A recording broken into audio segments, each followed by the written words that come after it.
de jus, de nectar, de cocktail, de fruits. Bonjour à toutes et à tous et bienvenue dans Jus de Ciné, l'émission qui parle de cinéma de façon plus ou moins rapide et agréable et qui se consomme comme un jus de fruits. On se retrouve aujourd'hui pour le 51e numéro de Jus de Ciné qui sera consacré au mois de septembre et octobre 2025. Voici les films.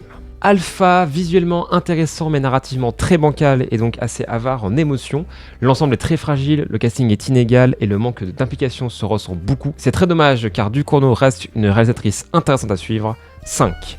Mémoire d'un escargot, peut-être un peu trop tire-larme par instant, notamment dans son final, mais globalement c'est un film fort, assez passionnant à suivre, qui mélange les tons avec une certaine maestria, un des films de l'année pour sûr. 7. Le Roi Soleil, un film plutôt entraînant qui malheureusement a du mal à transformer l'essai dans son dernier acte, malgré un casting convaincant et une mise en scène plutôt inspirée, un sentiment de tout ça pour ça qui prédomine, qui empêche le long métrage de rester en tête. 6. Exit 8, ambigu dans son message politique et parfois un peu bancal dans son rythme, cette adaptation reste agréable à regarder, grâce notamment à une esthétique léchée et une mise en scène assez audacieuse, franchement pas mal. 6. À toute épreuve, j'avoue avoir été assez perturbé par la synchronisation labiale complètement aux fraises qui m'a sorti du film à pas mal de moments, mais pour le reste, c'est un film d'action fou et intense, à la mise en scène très impressionnante et aux personnages très attachants, un sacré morceau du cinéma hongkongais. 7. La Voix du Serpent, le troisième et dernier Kurosawa de 2025, est malheureusement le moins bon, la faute à un scénario assez bancal et un manque d'intensité globale qui fait parfois pencher le film dans un aspect presque ridicule. C'est heureusement rattrapé par une mise en scène élégante et un casting assez convaincant. Je pense malgré tout que ce remake n'était pas nécessaire. 6. Les Braises, vu en avant-première, un film honnête plutôt agréable à suivre et au casting solide mais qui manque d'étincelles, lol et de souffle. C'était quand même cool de voir Virginie en vrai. 6. Pris au piège, assez déconcertant dans son mélange des genres et souffrant de personnages pas vraiment attachants, le film reste sympathique à suivre, bien aidé par une mise en scène très correcte et un casting de bonne facture. Malgré tout, peut-être pas le registre où Aronofsky est le meilleur. 6. Sirat, souvent envoûtant et imprévisible, c'est un film assez captivant, difficile à cerner complètement, mais qui laisse indéniablement une trace. Dommage que les scènes censées nous émouvoir tombent un peu à plat, car pour le reste, c'est beau et tendu.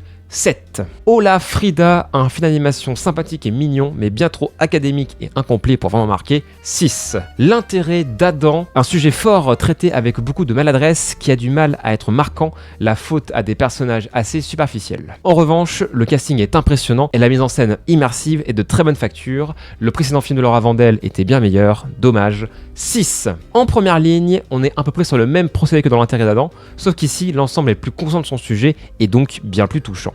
Léonie Bennec confirme qu'elle est une formidable actrice et le procédé filmique est captivant, imparfait tout de même, mais sans conteste un des films de l'année. 7. Marche ou crève, si on passe outre la crédibilité de l'ensemble, c'est un film entraînant porté par des personnages attachants. La mise en scène est un peu plate, mais les mises à mort sont plutôt inventives. Dommage pour cette fin différente du livre que je trouve un peu facile. 6. Un simple accident, une palme d'or qui m'a surpris, réalisé avec du cœur et 3 bouts de ficelle. J'aime beaucoup comment Jafar Panahi arrive à créer une tension avec presque rien et comment il arrive à construire son effet papillon. Si la mise en scène n'est pas impressionnante, les personnages et le casting sont attachants et quelle fin. 7. The Surfer, un Nicolas Cage en grande forme pour une descente aux enfers sympathique à suivre bien qu'elle manque de subtilité. La mise en scène se permet quelques expérimentations appréciables et l'ensemble est esthétiquement de bonne facture, pas mal du tout. 6. Audity, s'il n'évite pas quelques clichés et des jumpscares un peu faciles, c'est un film d'horreur assez intéressant qui traite avec subtilité son sujet puissant. L'ensemble est assez peu marquant, mais son très bon casting et ses quelques idées originales suffisent à faire passer un plutôt bon moment. 6. Une bataille après l'autre, je trouve le tout très imparfait, mais difficile de bouder son plaisir face à une telle proposition. Je dois quand même dire que la dimension politique du film m'interroge surtout sur la sincérité de Paul Thomas Anderson, mais les 2h40 passent en un éclair, le casting est brillant et la mise en scène est de haut vol, et quel génial BO de Johnny Greenwood, sans conteste un des films de l'année. 7. Tron Ares, quel dommage qu'un film si esthétiquement léché soit également d'une bêtise abyssale. J'y croyais mais c'est clairement raté, la faute à un scénario inconsistant et des personnages creux. Quant à la BO de Nine Inch Nails, elle est plutôt de bonne facture, mais mal intégrée au film et bien moins marquante que celle des Daft. Tout ça pour ça. 5. Kaamelott, deuxième volet, partie 1, un titre bien trop long. Il y a du mieux et du pire. S'il y a une vraie amélioration sur la mise en scène, la photographie et les effets spéciaux, la narration est bien trop bordélique pour maintenir l'attention. Les personnages sont toujours aussi savoureux, mais l'impression que l'intrigue fait du surplace est bien présente. C'est dommage car certaines scènes prises indépendamment sont vraiment bien, mais finalement, pourquoi avoir voulu absolument faire 2 parties, Alexandre ? 6. L'homme qui rétrécit a pris une première partie franchement entraînante et tragique au trucage convaincant. Le film a du mal à patienter sur la durée, malgré un Dujardin investi et quelques bonnes idées ici et là. C'est surtout le scénario qui manque de crédibilité dans l'ensemble, sans parler de cette voix off assez insupportable et prétentieuse, une proposition à encourager mais bien trop perfectible pour marquer.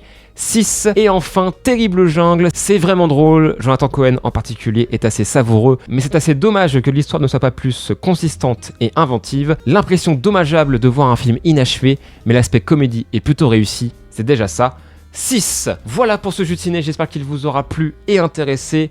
On se retrouve la prochaine fois et surtout n'oubliez pas d'aller voir des films en salle de préférence. À la prochaine, ciao!